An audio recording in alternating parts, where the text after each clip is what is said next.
হ্যাঁ, আজকে রামনগর গোলচক্কর অর্থাৎ আখাউড়া রোডে আমাদের যে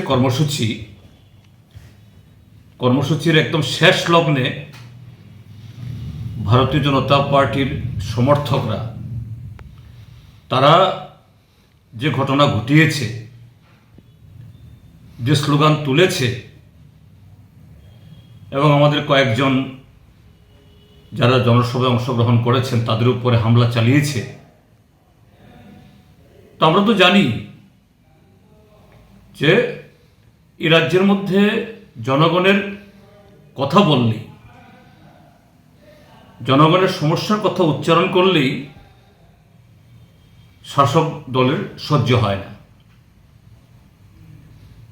এটা আমরা ভালোই জানি, কিন্তু আমি বলবো যে তাদের প্রতি আমার রাগ, দুঃখ, অভিমান করারও কিছু নেই, আর করলেও তার কোনো অর্থ নেই। কিন্তু আজকে এই ভারতীয় জনতা পার্টির এই সমর্থকরা, যাদেরকে তারা এই যাদের সম্পর্কে তারা বলেন তাদের দেবতুল্য কারিয়াকর্তা,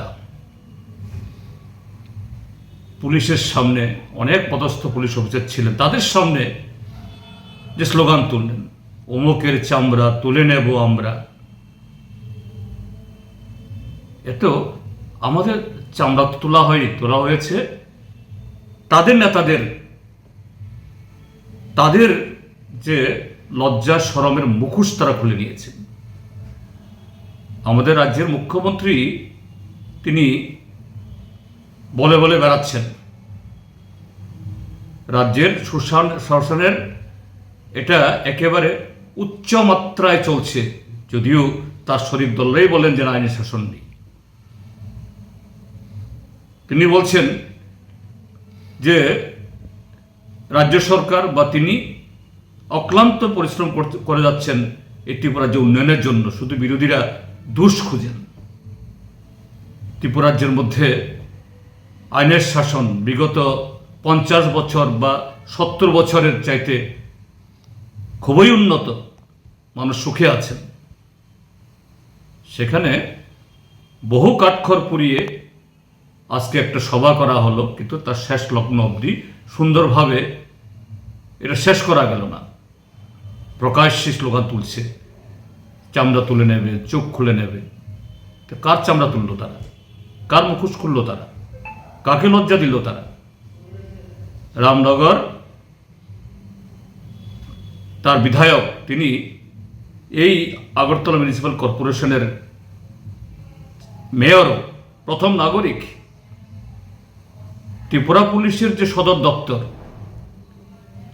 যেখানে ডিজিপি, আইজি এবং আরও পদস্থ অফিসাররা বসেন, যেখানে আজকে আমরা সভা করেছি, খুব বেশি দূর হলে পরে এটা 150 গজ হবে, সেখানে যদি এই অবস্থা হয়, ত্রিপুরা রাজ্যের অন্যত্র কি অবস্থা? কাজেই ত্রিপুরা রাজ্যের মানুষ, তাদের কাছে আমার আবেদন, দেখুন এটা শুধু অভিযোগ না, এটা ঘটনা, এটা বাস্তব যে রাজ্য সরকারের হাতে মাননীয় মুখ্যমন্ত্রীর নিয়ন্ত্রণে নেই। কারণ এমনভাবে জায়গায় চলে গেছে এরা আইন মানে না, কারণ মানে না, সংবিধান মানে না। আর তিনি স্বরাষ্ট্রমন্ত্রী, মুখ্যমন্ত্রী, তিনি শুধু বিরোধীদের দোষ দেখছেন।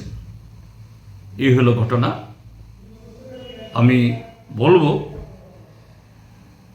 ডক্টর মানিক সাহাকে সুনির্বদ্ধভাবে আরেকটু ভালো করে আপনি অনুসন্ধান করুন, রিইন্সপেকশন করুন, কোথায় নিয়ে যাচ্ছেন। আজকে অন্যের উপর হচ্ছে, কালকে আপনিও রেহাই পাবেন না তাদের কাছ থেকে।